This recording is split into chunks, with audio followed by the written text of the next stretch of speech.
I'm a huge fan of video games that let us explore freely, that give us a sense of freedom and possibility, and that feeling of the wind in your hair. No genre does it better than open world games that have distant landmarks that you can strike out towards, that have wild valleys to explore along the way, and towering mountains to summit, with people to meet and treasures to find, and endless digressions and side quests to enjoy along the way. Open world games are demanding to make, and so they are understandably synonymous with AAA development, from Skyrim to Zelda and from Horizon to Cyberpunk, but there are tons of interesting indie alternatives out there. So in this video, I'm going to run through 20 of my personal favourite indie open world games. They come in all shapes and sizes. Some of them are miniature adventures that you could complete in just a couple of hours. Some are sprawling environments with plains to speed over and wide horizons. And we have everything from first-person games to third-person or top-down, and from sci-fi to fantasy settings. So we have a really good variety of games here, and I'm sure you're going to find something that catches your eye. If you do, then be sure to check out the links in the description. I have fanatical affiliate links for about half of the games in this video, with anything from 10 to 88% off on Steam. So you can get the games for cheap and support this channel while you do it. Links in the description, check them out. And just one more thing before I begin, you might remember the 2023 puzzle platformer Planet of Lana by a studio called Wishfully. It's a crisp, colourful game with a lush Studio Ghibli-inspired landscape to explore and an intriguing, emotional science fiction story to untangle. It got a 9 out of 10 from Edge magazine, who said it's a sensitively told story with a thunderous final chapter delivering suspense, spectacle, and a deeply moving resolution. Well, that game is getting a sequel this year, and it's not far off. It's entitled Planet of Lana 2: Children of the Leaf, and it's a second installment in Lana's story. This time around, some new technology arrives on her home planet, instigating changes in the tribal culture, for better and for worse. Lana and her companion Mui are pulled into an adventure to embark on a journey and find out what's going on. This involves new environments, bigger explorable areas, new gameplay mechanics, and more of that cinematic vibe and presentation that made the first game such a hit. Once again, it's published by the ever-reliable Thunderful, who are the sponsors of this video. They've published indie winners like Lost in Random, The Eternal Die, The Gunk, and Wavetail,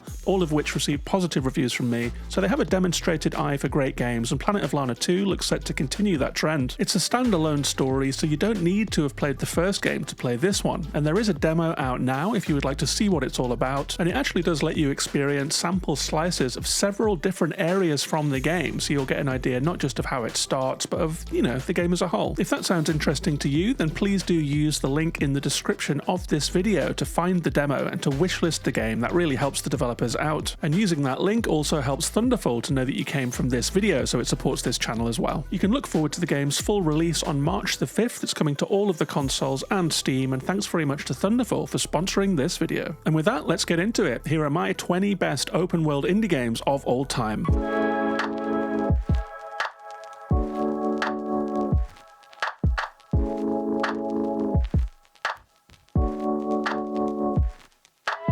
Opening things up in 20th place is a charming oddity called Paradise Marsh. It's an extremely underrated solo dev indie game that came out back in 2022, and it packs some big ideas into a short runtime. The game is set in a world where the stars have gone missing from the night sky, and it's your job to find them and replace them. To do so, you travel a colourful swamp and use your net to catch all of the bugs and creatures of this Paradise Marsh, and the more bugs you catch of a certain type, the better you get to know them, until you complete the creature and it ascends and becomes a constellation of stars in the night sky. And as if that wasn't surreal enough, the constellations that you've returned to the heavens then start to speak to you. I have to say, this is a pretty wild idea for a game. It has a truly memorable, dreamlike feeling to it. The psychedelic vibe is strong, and it comes from several sources. First of all, there's the procedural world, where biomes will appear around you, looping as you walk from landmark to landmark, so it feels like the world extends endlessly in every direction. Then there's the genuinely amazing procedural soundtrack by Disaster Peace, the mastermind behind the music of Fez and Hyperlight Drifter. The music seems to grow and fade organically based on where you are. And then there are just these extremely surreal moments where you find yourself talking to a giant space chameleon made out of stars, no less. I think this game has a really unique vision, and it's very special because of that. It's a game that really stokes the imagination, and I still think about it regularly years after playing it. It's available on Switch, Steam, and Xbox, so give it a try. That's Paradise Marsh.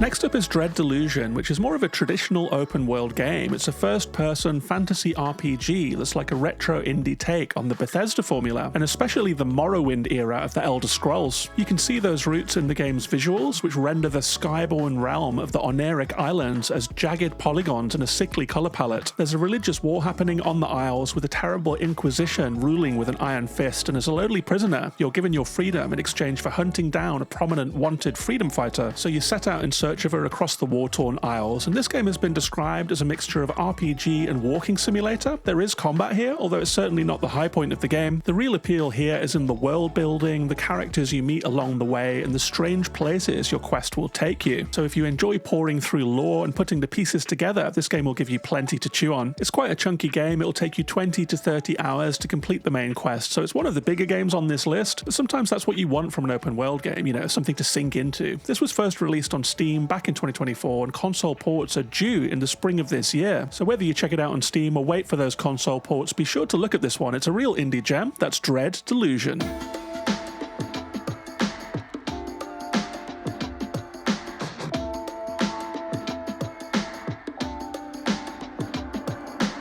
And from dark fantasy to wholesome reality, the next game is Little Kitty Big City, a playful open-world cat game set in a bustling Japanese town. At the start of this game, the titular kitty tumbles from their sun-drenched hangout spot, a windowsill on the top floor of an apartment block. They fall down to street level, but getting back is a long climb, and your kitty's stamina can't get it done, so you have to head out on a quest around the town to eat fish, get stronger, and ultimately get back home. But playing as a house cat means that this kitty has never been out into the city before, and so they have to find their feet quickly among all of the bustling humans and the other animals that live in the city as well. There are a lot of things to do along the way. There are animals who need your help, whether that's finding lost ducklings that are scattered around the city centre, or distracting a shopkeeper so that a raccoon can score some snacks. And as well as making all of these animal friends, you're constantly given small tasks to do, like knocking plant pots off of a windowsill, or making salarymen trip over and drop their phones and then running off with them. So I really like how interacting with the world, doing mischievous cat things, is incentivized here, which gives the game a constant sense of having stuff to do in a really fun way. I would also say that this game does a great job at transporting the player to Japan, with restaurants and izakayas to explore, with shrines to find on every corner, with tight alleyways and beautiful gardens to discover. So as well as being a successful cat game, it's also a great experience for fans of Japan. I played this game not long after a trip to Japan, and I was really missing the place a lot, and this really helped me with the Tokyo come down. That's Little Kitty Big City, and it's out now on all the consoles and Steam.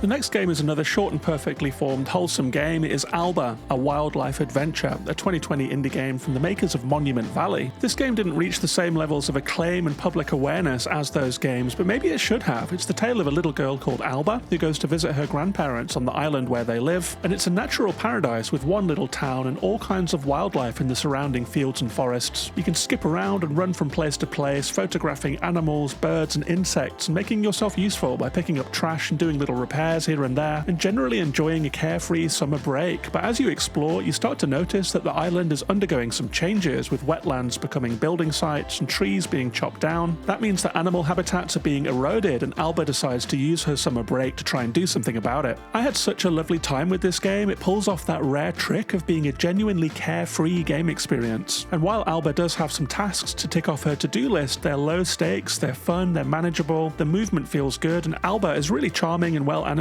It's also just a really pleasant game experience. The UI and the menus are all easy to use, so you can check the map or snap pictures easily, and you can record all of your findings in a notebook to keep everything organized. And I really like that the game has environmentalism at its core, so rather than breaking crystals and chopping down trees and shooting down birds, we're incentivized to actually give back to the world instead of just taking from it. I think that's really necessary and refreshing. That's Alba, a wildlife adventure, out now on all the consoles and PC.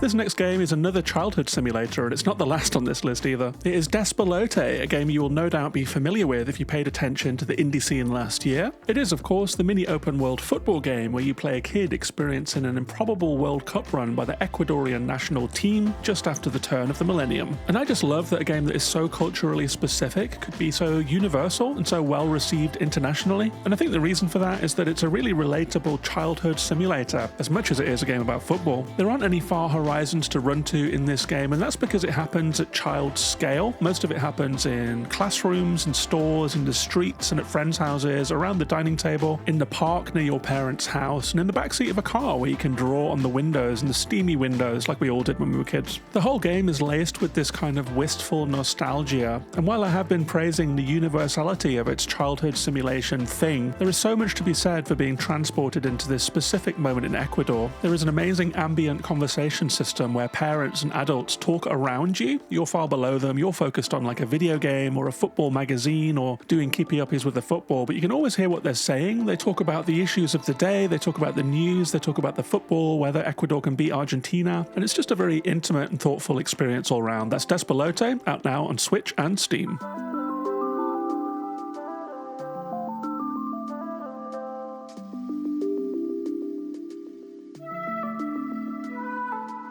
That takes us into the top 15, and from a small, simple game to a sprawling, complex one. The next game is The Witness, an open-world puzzle game unlike any other. It's a first-person game set on a mysterious island with 11 distinct zones, and it's quite a beautiful environment to walk around with lush trees and plants, ruins and buildings to explore. There are tucked-away philosophical clues to discover, but it's really the puzzle element that makes The Witness what it is, and that's what's at the core of the game. There are panels scattered around this island that you're exploring that contain circuit-like diagrams that you can interact with by drawing lines on them from node to node. Each board is solved by learning the unspoken rules that they have to progress, and they start off pretty simple, but they ramp up in difficulty quite quickly, and there are 650 puzzle panels across the island. Each puzzle is also an opportunity to discern a new rule to follow, and you have to internalize them and memorize them because the panels spread all across the world all teach you different rules on how to solve puzzles, and the late game boards will combine all of these rules that you've learned all across the map. I do think people's mileage with this game will vary as it uses a wide range of puzzle language that is left to the player to discern. When it goes well, you feel like a genius, and when it goes badly, it's like you're banging your head against a brick wall. That said, for fans of first-person puzzle games like Myst, Portal, Manifold Garden, and so forth, The Witness is kind of a foundational game. It's often on sale for a really good price on all of the consoles and Steam. That is The Witness.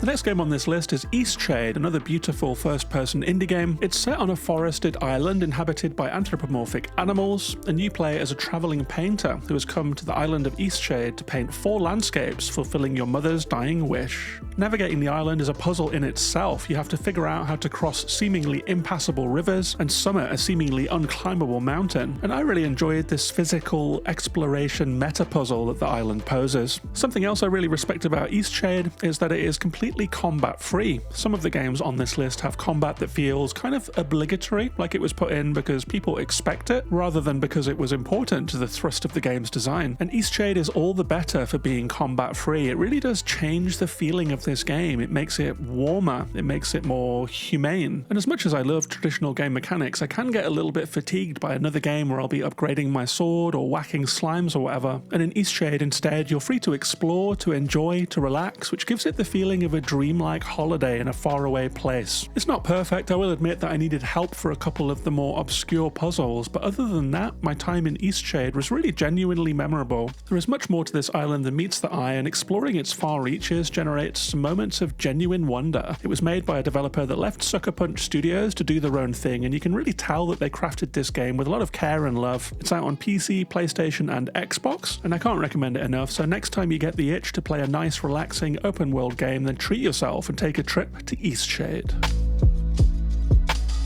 This next game is about as close as anything on my list gets to the AAA open world style, but it still has the beating heart of an indie game for sure. It's the Antipodean island simulator Tchia, about a small girl whose peaceful life on the archipelago of New Caledonia is turned upside down when an evil corporation kidnaps her family. Tchia takes to her raft Wind Waker style and heads out to find them. She may be small, but she does have some tools at her disposal, including the ability to soul jump into different objects and creatures and to take them over for a set time. This makes makes for an incredibly fun traversal sandbox where you can become a bird and soar over the peaks, or tumble back down the mountains as a boulder. You can roll along the road as a spare tyre, or my favourite is to become a football and bounce along the beach at high speed. Tchia can also glide, she can play music and learn songs, she can cook, she can make wooden carvings, so as well as being a gorgeous little open world game, this is also an expression of the beautiful culture of New Caledonia. This game did receive some support from Sony, like Stray and Animal well before it. It was a PS Plus day one release,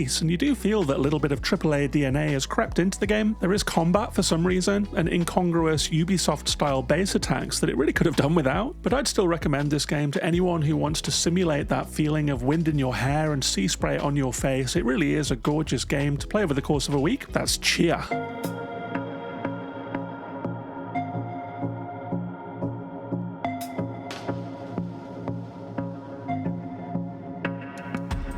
And from spine-tingling nature to lung-burning urbanism, the next game on this list is actually two games set in a rough, goopy, heavily polluted city environment. Sludge Life 1 and 2 are a pair of single-sitting indie games that really blew my mind with what they pull off. In a first-person perspective, you run, you jump, you climb, mantle, and paraglide around a densely designed settlement that almost feels like a Mirror's Edge type environment in how smooth it is to play. You're playing as a graffiti artist called Ghost, whose reputation is on the rise, and you have to tag the entire town, from slimes to little ghosts to giant multi-part murals, and ultimately to become the graffiti king of this particularly sludgy, slimy place. But as well as the super slick, ambitious movement, this game's style is absolutely unique. They are both made by Terry Velmet, who is an excellent artist in his own right, and the music is by the legendary Dose One, one of the founders of the Anticon label. So from the analog tape roll and security camera quality of the visuals, to the grimy beats of the soundtrack that pump in from diegetic speakers around the world, to the vivid, weird characters and their nihilistic lives, the Sludge Life games really capture a certain essence of this millennium street culture in a way that I think no other game is nailed in quite the same way. I think that murky vibe and that sense of anti-capitalist anarchism is actually super refreshing. There are a lot of games about exploring nature on this list, but there is only one Sludge Life, and one Sludge Life 2. But speaking of nature-focused games, our 11th placed game on this list is the one that stands head and shoulders above the rest, and that is the contemporary classic Firewatch. I think Firewatch needs no introduction by this point, but it is a first-person game in which you play as a kind of a park ranger who goes to work in the deep woods one summer in 1989 Wyoming. You tend to things like broken fences, overgrowth, and trash that people leave behind, and you watch the horizon for smoke columns to report the encroachment of forest fires. But as well as your ranger tasks, there is also a personal story here, and that is the real heart of the game. You will find out more about why your protagonist came here and what he is running away from, and you also get to steer his relationship with his charismatic supervisor Delilah, which is conducted entirely over a handheld radio and can go in some pretty interesting directions. The story is great and it has a warm heart, but it also has moments of suspense, suspicion, paranoia, and humour, and it all unfolds in quite a luminous visual depiction of nature. The art style is actually based on retro American National Park Service posters, so it used stylized colour with flat planes and painterly details, and it really is brought to life here as you scan the horizon from the top of your Firewatch tower and hike deeper into nature as you go about your work. The game is never short of breathtaking, and the ending comes with a twist that has proved divisive and is still talked about all these years later, so if you haven't played it, there's only one way to find out what the fuss is about. The studio who made this game was actually absorbed into Valve and has fallen sadly dormant, so maybe this is all we will ever get from Campo Santo, but what a gem it is. That's Firewatch.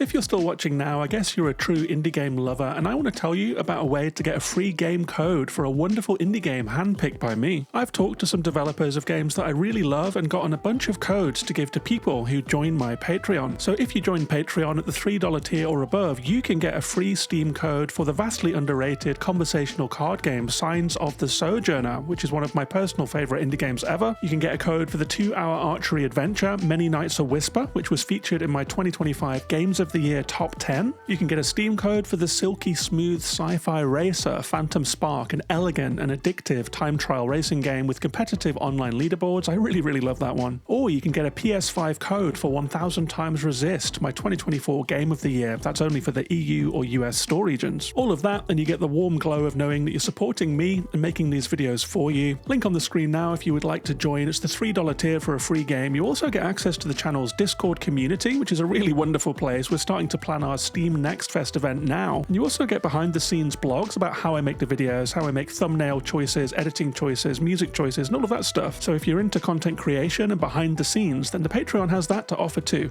Extra special thanks to my boss tier patrons, Shy Guy, King Champ, Susanna Maria, Nate, and Reistic Studies. Patreon.com/gaminginthewild if you'd like to join. And with that, let's get on with the video.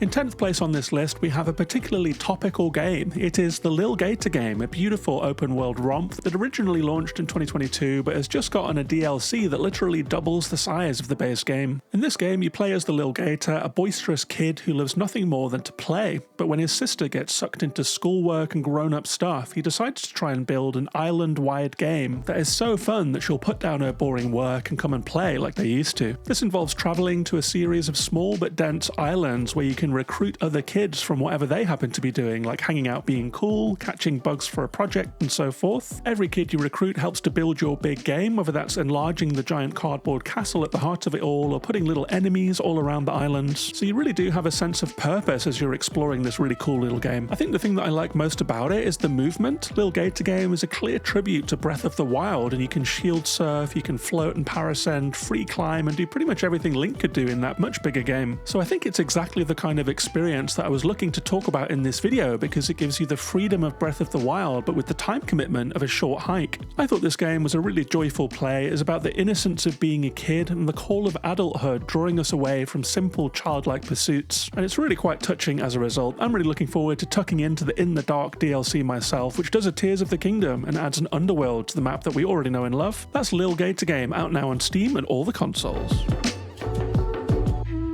As you might be picking up from my choices in this video, I think there should be room in games for small, calm experiences alongside the world-saving, high-stakes, open-world games that AAA offers. Lake is one such game, and it is the most aggressively mundane game on this list in a way that I genuinely love, actually. In this game, you play as a postwoman called Meredith, who is filling in for her dad while he's on holiday as the postman for a small town. The job involves picking up mail from the depot in the morning, then driving around a large lake using a GPS-style map in your postal van. You find the address in question, you hop out to deliver the parcels and letters as you go, and sometimes you will talk to the recipient, which means that day after day after day, as you carry out this postal route routine, you will get to know the people of this area. You'll get to know more about their lives. They might ask you for input or advice. You might find out that a video shop is struggling to stay open, or that an old lady fears she's losing too much of her independence to stay out in her lake house. So as well as being a postman game, it's also a community simulator in a really interesting way, and a very comforting slice of life experience, I think. You will also get some big life choices for Meredith as the game wears on, so embrace the Borkor and immerse yourself in Lake.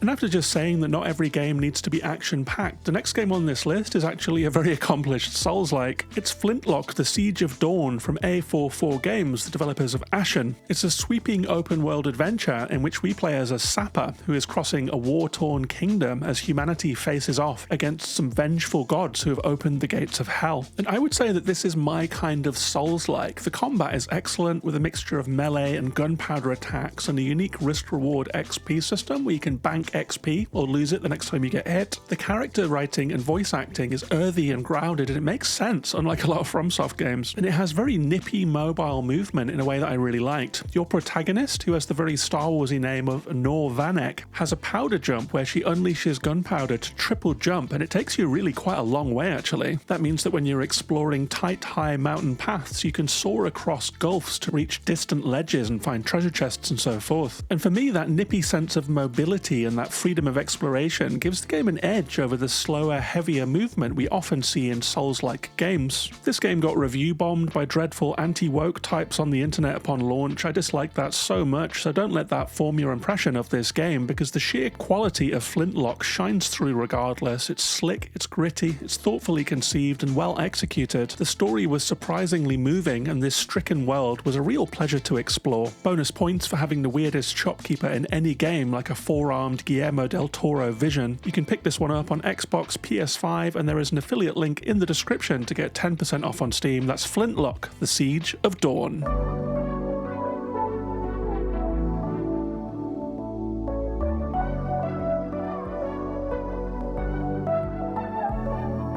Takes us to the top 7, and I gotta say, from here on in, it really is the cream of the crop. All of these games are essential plays for open world indie game fans, and the next one is a really vibey, memorable adventure. It's Caravan Sandwitch, a French indie that dropped in 2024, and you might remember this one as the yellow van game because clips of the van bobbling across a lovingly rendered landscape went pretty viral at the time. In this game you play as Seige, someone who is looking for her missing sister who struck out from her home village weeks ago and is missing or presumed dead. To find her, you will take out your grandmother's ramshackle little yellow van to try and scan the desert and get a read on her position. This means taking several rounds of quite a big map, hopping out now and then to do some exploration or puzzling, and I think the gameplay really is the strong suit of this game because you can upgrade your van to hack panels or grapple doors off of containers and so forth. So it really does have a 3D Metroidvania aspect to it that is really appealing. It's a game that is packed with secrets and puzzles and charm, and the traversal can be a little bit janky at times, and the English translation could have been a lot better, but even so, it is a wholehearted recommendation from me. It's a game that is very heavy on vibes in a way that I really liked. If you haven't played it, there is a discounted link for a Steam code in the description if you want to try it out, and it's also available on PlayStation and Switch. That's Caravan Sandwitch.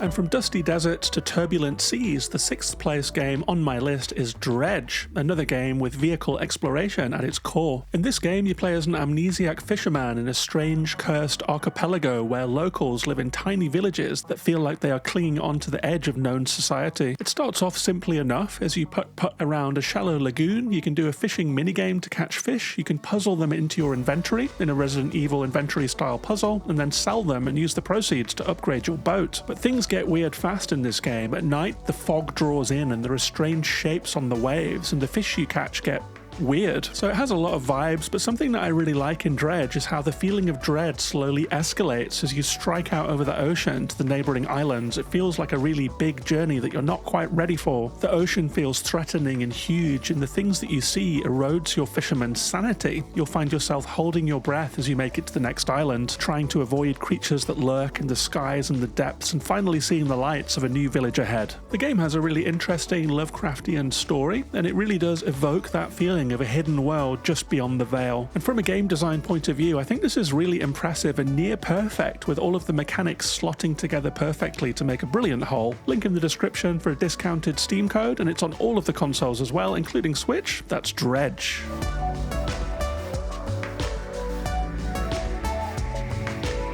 That brings us to the top 5, and I found it very hard to choose between Giant Squid's 3 games so far. Abzu lets you witness underwater wonders as a mysterious diver. Sword of the Sea lets you trick and soar across ancient desert ruins. But it was the Pathless that I've chosen for the number 5 spot on this list. That's because it does all of the things that Giant Squid are best known for, like slick traversal, vivid visuals, and a mystic atmosphere, but it also ups the ante considerably in various ways. First, the story. Giant Squid's games are often wordless, leaving lots open to interpretation, but the Pathless is more generous and forthcoming with a rich web of lore to discover. In this dead realm, you can read the last thoughts of people who died, and there are bodies strewn everywhere, so you can start to weave together the story of this kingdom in a really cool way, I think. Secondly, it has giant bosses like Colossus-style, huge corrupted animal encounters that feel vast and interesting. And thirdly, there's the scope of the game. As you power up enough to explore the higher steps, each one feels like a new puzzle box to slowly open up and explore. And And then finally there is the score, a vastly ambitious orchestral work by Austin Wintory that incorporates obscure folk instruments from around the world for a genuinely unique earthy sound. You will hear instruments that sound both familiar and alien, and I found myself wondering what they were and googling it. There is some really great stuff out there about how the soundtrack was made. So I think this game was a real leap forward for Giant Squid, and I think it remains their best game to date. I would advise playing it on PC or PS5 where it's a locked 60 frames a second, and I'm no frame snob, but the Switch and iOS versions take a big hit to fidelity that damages the otherwise silky smooth experience, and I think that this is a beautiful, wistful, melancholic game that really deserves to be seen in its best light. That's the Pathless.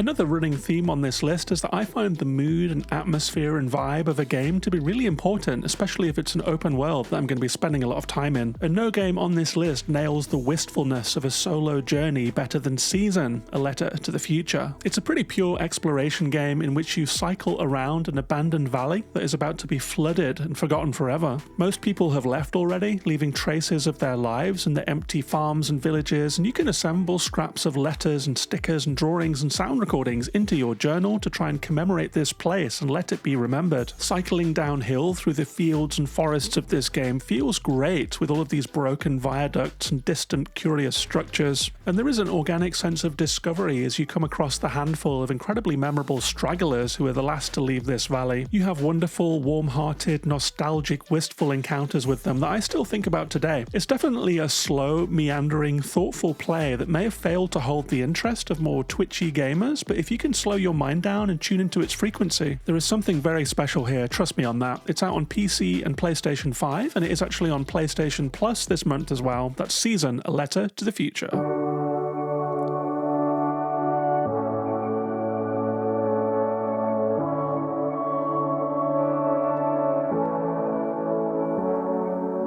These top three games all could have taken the top spot on a different day. They are three of my favourite indie games of all time, and they're all very special to me in very different ways. But in third place I have put Seige, a coming-of-age tale that was actually inspired by a sequence from Star Wars The Force Awakens. Maybe you remember it, it's the best 2 minutes of the movie when we see Rey exploring a huge crashed ship, salvaging parts, and then streaking across the desert on her speeder to sell them. This made the two-man team of Shedworks think, what if that was expanded into a whole game where you get to experience that lifestyle in more depth? The result is Seige, a quiet, meditative game in which we're given a vast desert landscape to explore. There are crashed ships to mine parts and informations from. There are dusty desert villages that we navigate towards by following a plume of campfire smoke. Our character Seige is on a rite called The Ritual, when young people travel the world in search of their calling. They kind of try on the shoes of people in different lives and then collect masks associated with each profession. And then at the end of the gliding, they choose a mask that they're going to wear forever that will shape the rest of their life. It's a game that's like a long dream. There are large parts of the world that have little to stop for, and I found myself sinking into a kind of reverie as I carved my path between the dunes, the rock stacks, the mountains, the forests, and all of the things that are going on in this landscape. But there are also quite a lot of optional secrets for curious players to find that will fill you in more about what is going on in this world, and there is a story of this world for you to piece together. So it's a quiet game, but there is depth here if you want it. I would say that you should expect some serious frame drops and bugs and oddities. It is a debut game from a two-person team, and I would love to see an anniversary edition that fixes all of that stuff, but even so, I can't recommend this more. It's a definitive game on this list. Everyone should try Seige.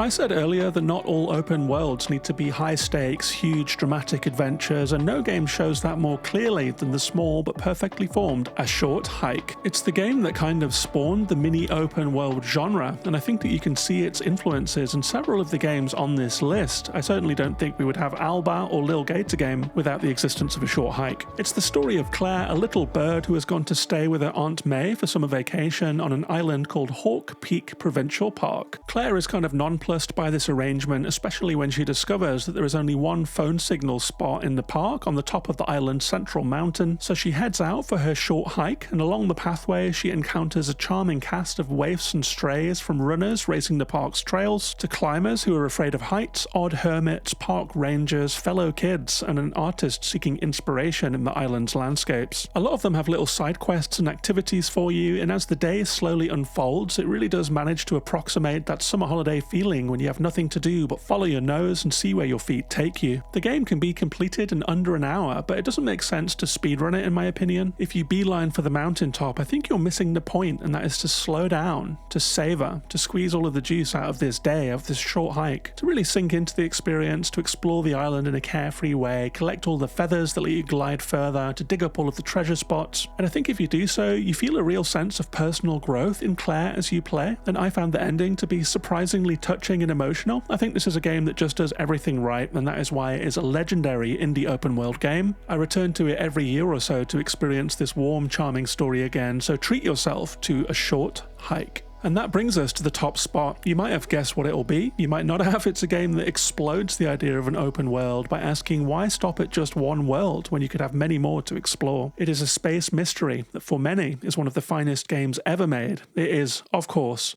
Outer Wilds.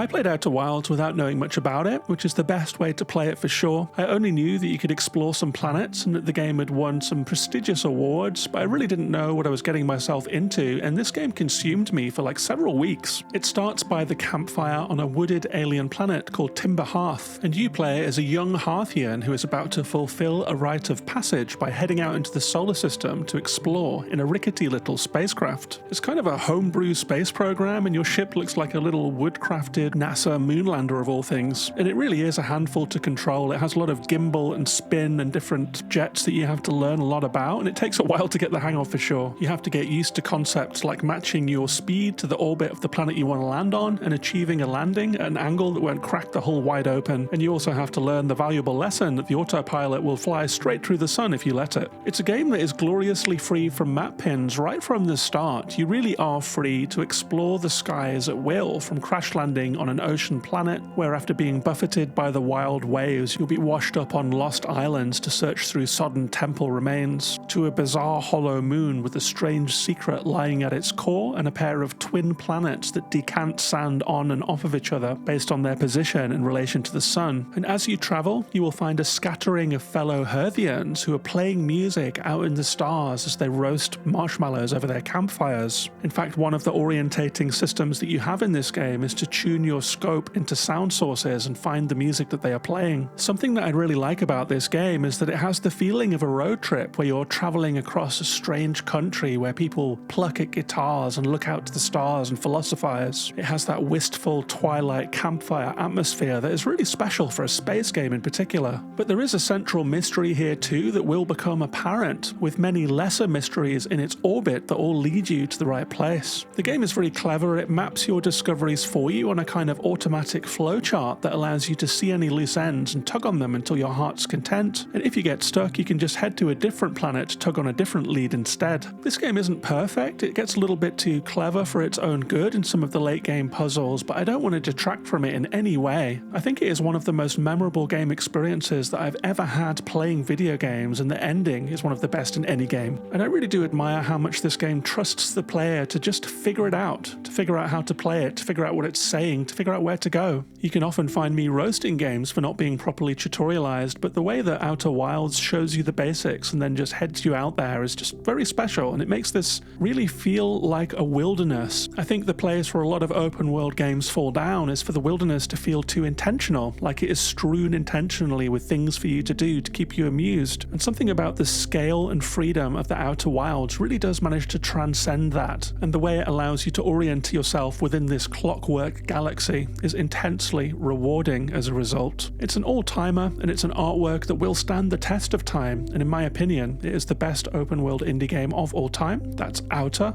Wilds.